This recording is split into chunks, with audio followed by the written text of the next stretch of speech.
Majestade, Your Majesties, Excellencies, ladies and gentlemen, I thank the government and people of Spain for their warm welcome for us here in Sevilla for this important conference. For decades, the mission of sustainable development has united countries large and small, developed and developing. Together, we achieved progress, reducing global poverty and hunger, saving lives with stronger healthcare systems, getting more children into school, expanding opportunities for women and girls, and strengthening social safety nets. But today, development and its great enabler, international cooperation, are facing massive headwinds. We are living in a world where trust is fraying and multilateralism is strained. A world with a slowing economy, rising trade tensions, and decimated aid budgets. A world shaken by inequalities, climate chaos, and raging conflicts. The link between peace and development is clear. 9 of the 10 countries with the lowest human development indicators are currently in a state of conflict. Excellencies, financing is the engine of development. And right now, this engine is sputtering. As we meet the 2030 Agenda for Sustainable Development, our global promise to transform our world for a better, fairer future is in danger. 2/3 of the Sustainable Development Goals targets are lagging. Achieving them requires an investment of more than $4 trillion a year. But this is not just a crisis of numbers. It's a crisis of people, of families going hungry, of children going unvaccinated, of girls forced to drop out of school. And we are here in Sevilla to change course, to repair and rev up the engine of development, to accelerate investment at the scale and speed required, and to restore a measure of fairness and justice for all.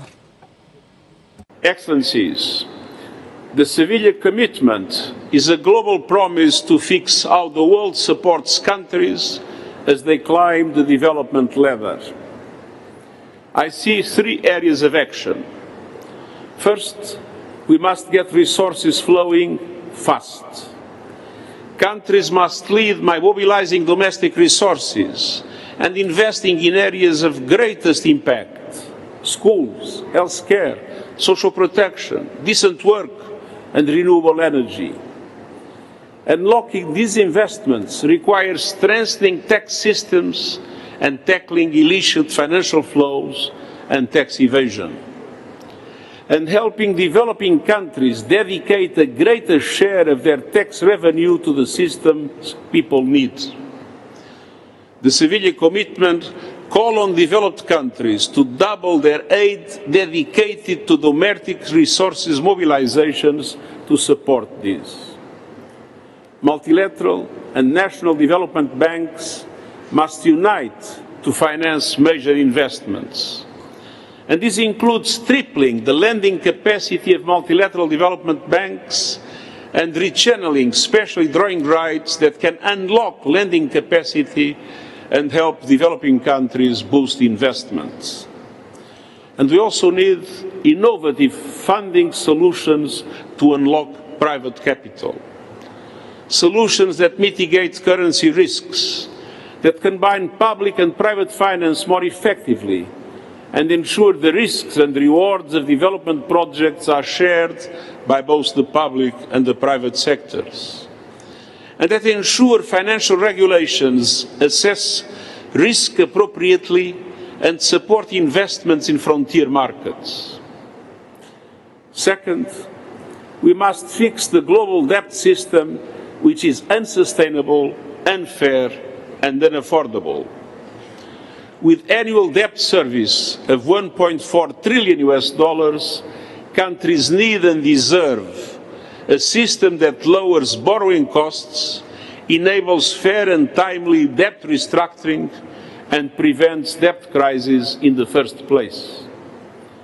And the Sevilla commitment lays the groundwork, with other aspects, by also creating a single debt registry for transparency and promoting responsible lending and borrowing, by lowering the cost of capital through debt swaps and debt management support, and through debt service pauses in times of emergency.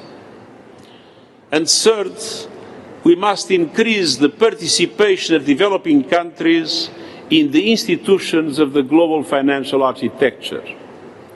The present major shareholders have a role to play, recognizing the importance of correcting injustices and adapting to a changing world.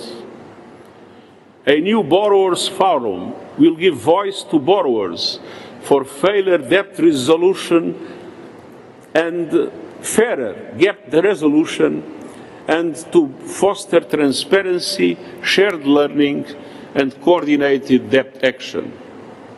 And we need a fairer global tax system shaped by all, not just by a few. Excellencies, ladies and gentlemen, this conference is not about charity.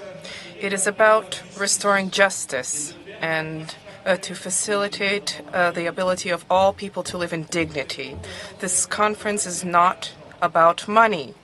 It is about investments in the future that we wish to build together. Thank you all for being a part of this important and ambitious effort.